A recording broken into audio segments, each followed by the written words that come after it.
There are people who move through life like they were built for it. They walk into rooms without thinking about it. They catch the rhythm of conversation automatically. They laugh at the right time. They know when to lean in, when to step back. And then there are others.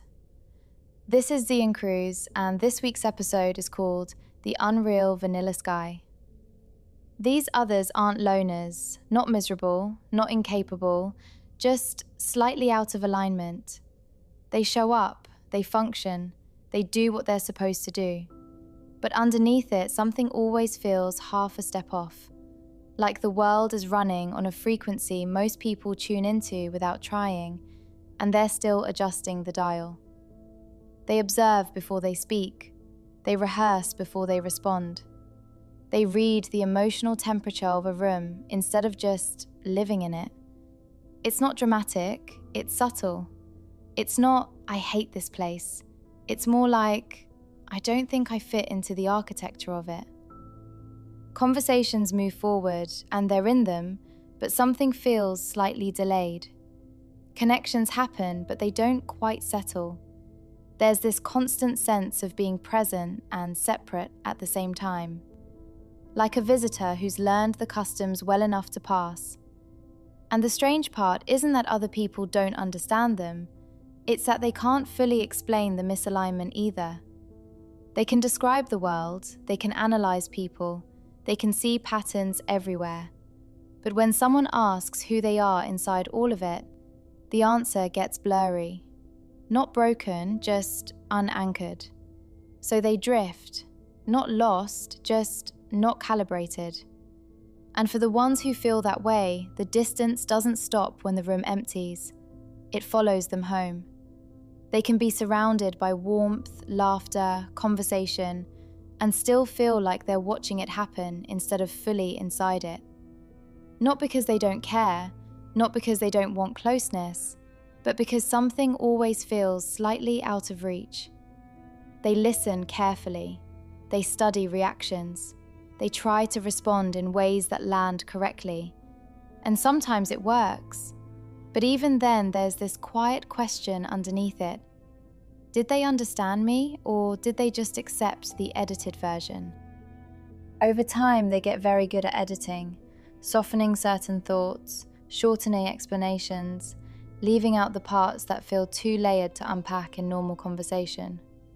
Not because they're hiding, because they're tired.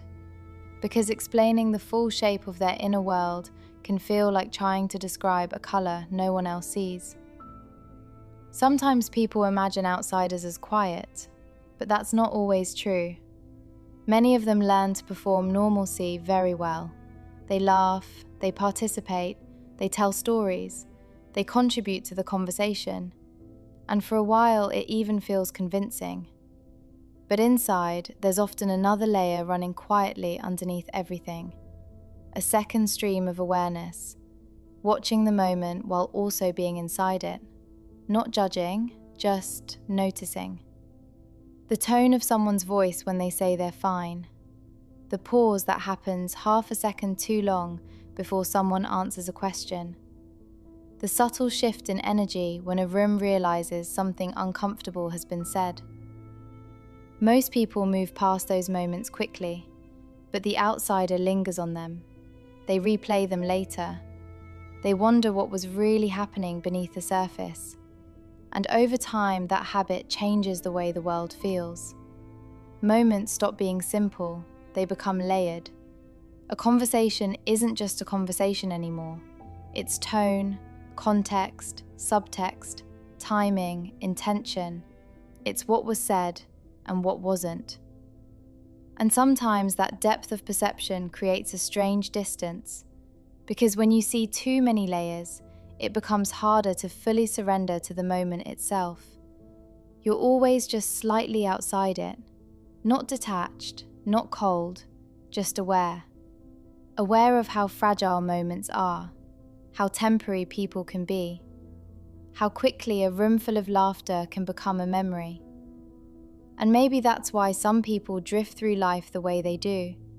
Not because they don't belong, but because they're experiencing more of the moment than most people realize. And after enough attempts that don't quite land, it becomes easier to stay slightly concealed, safer to exist in fragments than to risk being fully revealed and misunderstood. And here's the part that's harder to admit. They're not just outsiders in rooms. Sometimes they're outsiders in their own lives. They can narrate what they're doing. They can analyze why they react the way they do.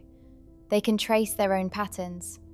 But when they try to stand firmly inside themselves, it still feels partial, like inhabiting a body that fits but never quite molds. So they move through milestones, through relationships, through achievements, present, capable, functional, but always carrying this faint sense that everyone else seems to belong here in a way they never quite learned how to. And maybe the misalignment isn't a malfunction. Maybe some people just experience reality differently. The outsider often notices what others glide past, the shift in tone, the tension that isn't spoken, the fracture behind someone's smile. They see layers, they map outcomes before they unfold. And that awareness creates distance, because it's hard to surrender to a moment when you can already see its edges. It's hard to feel anchored when your mind is always scanning. Maybe they're not built to move through the world blindly. Maybe they're tuned to nuance, to contradiction, to complexity. The same thing that makes connection harder might make perception sharper. They may not belong in the center of the room, but they understand the room. They may not feel fully known, but they know others deeply.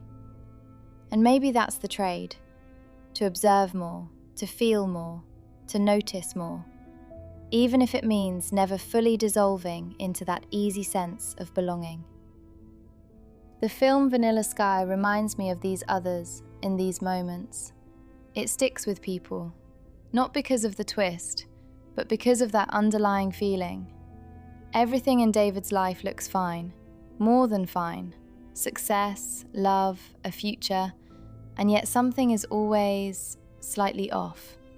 Like he's walking through a version of his life instead of actually living inside it. And that part feels familiar. Not the chaos, the distance. He keeps reaching for happiness. Sometimes he almost touches it, but it never roots. And maybe that's what misalignment really is. It's not that life refuses you joy, it's that joy never fully integrates. You can be in love and still feel alone.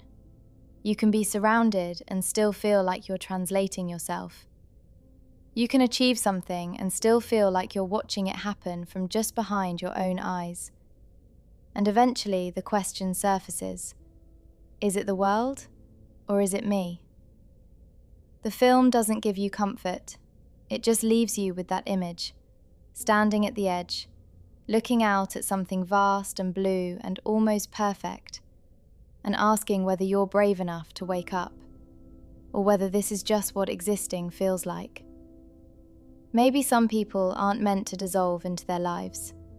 Maybe they're meant to feel the edges of it, to notice the seams, to see the slight distortion in the sky that everyone else seems fine with. Maybe happiness for them isn't about finally fitting in.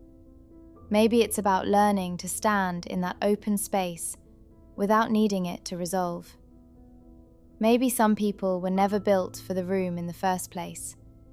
Maybe they were built to notice the sky, because sometimes even an unreal vanilla sky is beautiful, even when it doesn't quite feel like home. Please check out your favourite bookstores for my novels The Zephyrus Chronicles, Episode 1, Rebirth, and Episode 2, Cantera. Both are available now. This is Cruz reminding you to stay close to the echo. Bye for now.